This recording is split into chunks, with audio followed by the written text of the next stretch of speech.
ఒకప్పుడు నాకు చేపల కూర అంటే అస్సలు ఇష్టం లేకపోయేది. ఎందుకంటే చేపలో ఉండే నీచు వాసన అదంతా ఎందుకో నాకు నచ్చకపోయేదన్నమాట. కానీ చేపల్లో ఉండే విటమిన్స్, మినరల్స్ ఈ విషయం అంతా తెలిసిన తర్వాత చేపలను వదిలిపెట్టేంత ప్రసక్తే లేదని ఇప్పుడు కడుపు నిండా తింటున్నాం. దీంట్లో ఏమేమి ఉన్నాయని అనుకుంటారా? ఖచ్చితంగా ఉన్నాయండి. చేపల్లో ఉండే ఒమేగా 3 ఫ్యాటీ యాసిడ్ గుండెని రక్షించడం అంట, మెదడులో శక్తిని పెంచడం అంట, ఎంతో సహాయపడతాయట. మంచి ప్రోటీన్లు ఉంటాయంట చేపల్లో. శరీరానికి అవసరమయ్యే ప్రోటీన్ లభిస్తుందట. ఇది కండరాల నిర్మాణానికి, శక్తికి బాగా ఉపయోగపడుతుందట. ముఖ్యంగా సూర్యుడి నుంచి వచ్చే డి విటమిన్ కి ఇది కూడా ఏమాత్రం తీసుకోదట. విటమిన్ డి అండ్ బి12 అధికంగా ఉండడం వల్ల ఎముకలకి బాగా బలాన్ని ఇస్తాయట. ఒత్తిడిని తగ్గించేందుకు సహాయపడతాయట. ఎంతమందికి ఆడవాళ్ళకి చర్మం నిగారింపుగా ఉండాలని తెలియదండి. అందరికీ తెలుసు కదా, చర్మం నిగారింపుగా ఉంటే వయసు వచ్చినా గానీ చాలా మంచిగా ఉంటుంది కదా. అలాంటి వారికి చేపలు చాలా ఉపయోగపడుతుంది. అది కళ్ళ కింద డార్క్ సర్కిల్స్ అవన్నీ వస్తాయి కదా, అలాంటివన్నీ రాకుండా చాలా బాగుంటుంది అనమాట. చేపలు అప్పుడప్పుడు తినండి, కావాలంటే ఎప్పుడు తినండి. కళ్ళకి చూపు బాగా బలపడుతుంది అనమాట. ముఖ్యంగా బరువు తగ్గాలనుకునే వారికి. ఎందుకంటే దీంట్లో తక్కువ క్యాలరీలు, ఎక్కువ పోషకాలు ఉన్నాయి కదా. బరువు నియంత్రణకు కూడా బాగా ఉపయోగపడుతుంది. ఇది సరైన ఆప్షన్ కూడా. ఇంత లాభాలు ఉన్న చేపలు మన వంటగదిలో తప్పకుండా ఉండాలి కదా. ఆరోగ్యమే మహాభాగ్యం. ఆరోగ్యంగా ఉండాలంటే సహజమైన ఆహారాన్ని ఎంచుకుందాం.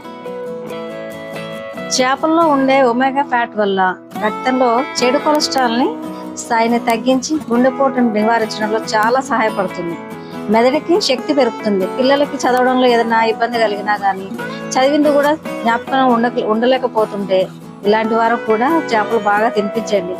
అలాగే పిల్లలు పుట్టిన తర్వాత కొంతమంది తల్లులకి పాలు ఉండవు కదా, అలాంటి గర్భిణులు కూడా ఇలాంటి చేపలు తినిపిస్తే పిల్లలకు కావాల్సినంత పాలు పడతాయి. పిల్లలు కూడా పుష్కలంగా పాలు తాగుతారు. అలాగే వృద్ధులు ఉంటారు కదా, చేపలు తింటే మెదడు పనితీరు చాలా వరకు మర్చిపోతుంటారు వృద్ధులు.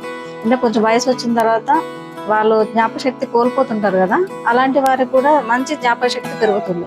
కంటి చూపు కూడా పెరుగుతుంది. చేపలో ఉండే డిహెచ్ఏ అనే ఫ్యాటీ యాసిడ్ అంటే ఆరోగ్యానికి చాలా మెరుగుపరుస్తుంది. మంచి ప్రోటీన్ మూలం కదా చేపల్లో. మంచి ప్రోటీన్ అది ఉండడం వల్ల శరీరంలో కండరాలు, చర్మం, గోర్లు మెరుగవుతాయి. చర్మానికి నిగారింపు అని ముందే చెప్పుకున్నాం కదా. విటమిన్ ఈ, బి12 మరియు కొంతమంది చేపలో ఉండే కొవ్వులు చర్మానికి గ్లో చేయించేలా చేస్తాయి అన్నమాట. అంటే మంచి గ్లోగా కనపడుతుంది. వయసును తగ్గించేసేటట్టు కనపడుతుంది. ఇదే కదా మనకి కావాల్సింది, ముఖ్యమైన ఇంగ్రీడియంట్. అందుకని చేపలు తిందాం. మంచిగా పోషకాలు నిండిన ఆహారాన్ని మనం చూసుకుందాం. చేపలు తిన్న తర్వాత ఎక్కువ సమయం ఆకలిగా అనిపించదు. అందుకే బరువు తగ్గాలనుకున్న వారికి ఇది మంచి ఔషధం లాంటి ఫుడ్ అన్నమాట. చేపలు ఎప్పటికప్పుడు సరిగ్గా వండుకోవాలి. వేడివేడిగా తక్కువ నూనెలను వేసుకొని తింటే ఇంకా మంచిది. అయితే ఎక్కువ డీప్ ఫ్రై చేయడం మాత్రం మంచిది కాదు. చిన్నప్పుడేమో చేపల గురించి తెలియదు అమ్మ వాళ్ళకి, అప్పుడు అంత నాలెడ్జ్ కూడా లేదు. ఇలా మంచిది, ఇలా చెడు అని చెప్పేంత ఇది కూడా లేదు. అలాగని చేపల్లో తింటే మంచిదని కాదు, కానీ ముళ్ళులు ఉంటాయని భయపడేది అనమాట చిన్నప్పుడు. అలాంటిదంతా ఇప్పుడు పక్కకు పెట్టేసాం. దీంట్లో ఉన్న విటమిన్స్, మినరల్స్ మన శరీరానికి చాలా అవసరం కాబట్టి చేపలు తినడం నేర్చుకున్నాను అనమాట. చేపలు తింటమే కదండి, బాగా వంటాను కూడా. వండింది కూడా 10 మందికి పెడితే వాళ్ళు ఆహా అని అనుకుంటారు. చూసారా ఎలా ఉందో? ఇది క్లుప్తంగా చెప్పేస్తా ఎలా చేయాలని. ముందుగా చేపలు కడుక్కున్నాం కదా, మంచి నీట్గా కౌసు వాసన లేకుండా కొంచెం నిమ్మకాయ, ఉప్పు, కొంచెం పెరుగు, కొంచెం పసుపు, కొంచెం అల్లం వెల్లిపాయ వేసి ఫస్ట్ కలిపి పెట్టేసుకోండి ముక్కలకి. ఇలా కలిపి పెట్టుకున్న ముక్కల్ని కనీసం ఒక అరగంట అయినా సరే ఫ్రిడ్జ్ లో అయినా పెట్టచ్చు, లేకుండా నార్మల్ గా పక్కనైనా పెట్టేయండి. తర్వాత ఉల్లిగడ్డ, అల్లం వెల్లుల్లి, టమాటా ఈ 3 మిక్స్ చేసుకోండి. మెత్తగా చేసుకున్న తర్వాత బాండీలో ఆయిల్ పెట్టుకొని ముందుగా షాజీరా, మెంతులు వేస్తే మంచి టేస్ట్ వస్తుంది అన్నమాట చేపల కూరకి.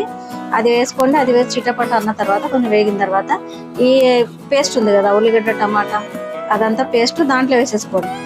అది నూనె మంచి వేగి పచ్చివాసన అంతా పోయిందాక ఉన్న తర్వాత కొంచెం పసుపు, ఫస్ట్ ముక్కలలో కొంచెం ఉప్పు వేసుకున్నాం కదా, దీంట్లో కూడా సరిపోయేది ఉప్పు వేసుకోండి.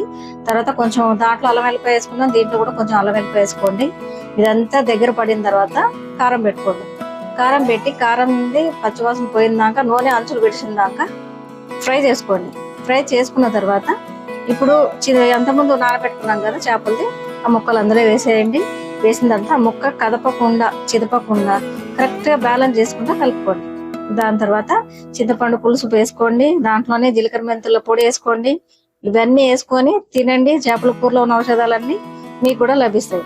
నా వీడియో కనుక నచ్చినట్టయితే లైక్ చేయండి, షేర్ చేయండి. Thank you for watching.